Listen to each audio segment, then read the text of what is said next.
3 in the name of Deputy Paul Murphy, and we're running scarce in time.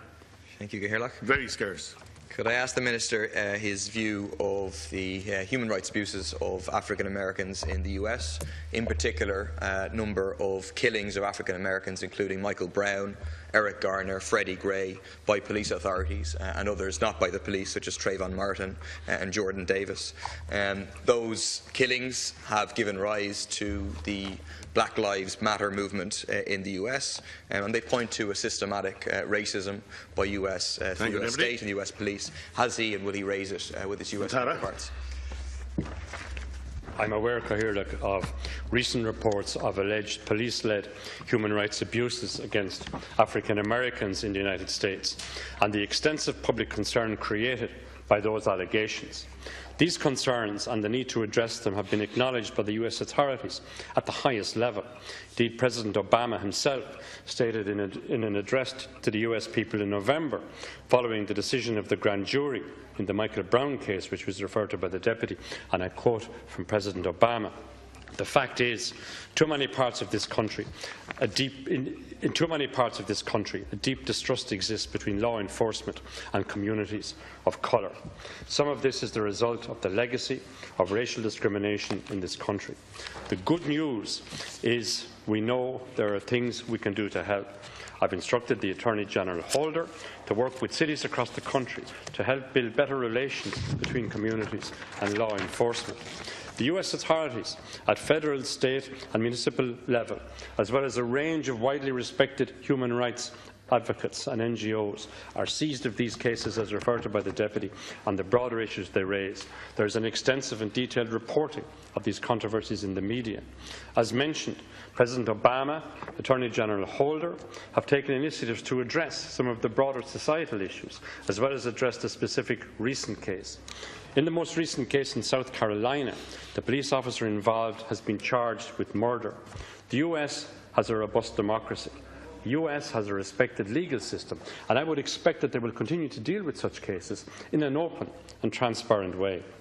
I am very conscious that people in all parts of the world continue to suffer discrimination on the grounds of race and colour, descent, nationality, ethnic origin. Ireland is firmly committed to the principle of non-discrimination and is a party to the UN Convention for the Elimination of All Forms of Racial Discrimination.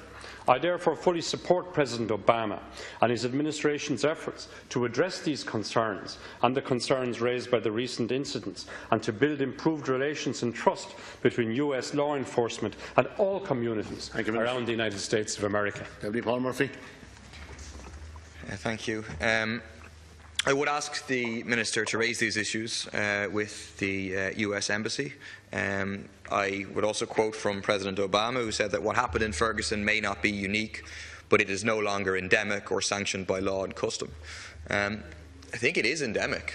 I mean, if you read the Justice Department report, which found a pattern of civil rights violations by the Ferguson Police Department, they point to shocking statistics of 90% of people who received a citation in Ferguson were African American, 95% of all manner of walking in roadway charges were filed against African Americans, 94% of failure to comply charges. But they point to racist practices by the police and a blind eye being turned to those by city officials. But they are not unique to Ferguson. There are hundreds of Fergusons across the country. About twice a week, an African American has been killed by a white police officer in 7 years up to 2012. Thank you, Deputy. And black people are 3 times more likely than white people to be killed when they encounter police. Antara. Well, I wish again to refer to the strong response of President Obama on behalf of the American people following the decision of the grand jury in the Brown case, from which I have already quoted. Indeed, I would commend to the Deputy and to the House the inspiring speech of President Obama on the 50th anniversary of the Civil Rights March from Selma to Montgomery. It's a comprehensive statement on race relations in the United States, both in terms of progress made there over the last 50 years, and indeed an honest and frank look at the journey still to be completed, including reform of the US criminal justice system as regards its treatment of African Americans. Thank you. Deputy Murphy, very short, please. There is systematic racism in the US. And the systematic racism is reflected in the actions of the police, and that's seen in the statistics. It's black and white. Just one other point to raise is that the treatment of Mumia Abu-Jamal, a celebrated prisoner, a former Black Panther who has been framed, racist frame-up on death row since 1982, who in recent weeks has faced potential execution through medical neglect. Final reply. I wish to assure the Deputy that I am aware of the Jamal case to which he refers. Indeed, as a signatory to the International Covenant on Social, Economic and Cultural Rights, Ireland supports the rights of all people to the enjoyment of the highest attainable standard of physical and mental health, as enshrined in Article 12 of the Covenant. I note that the United States has signed but not ratified the ICESCR and therefore is not a party to this convention. Thank you.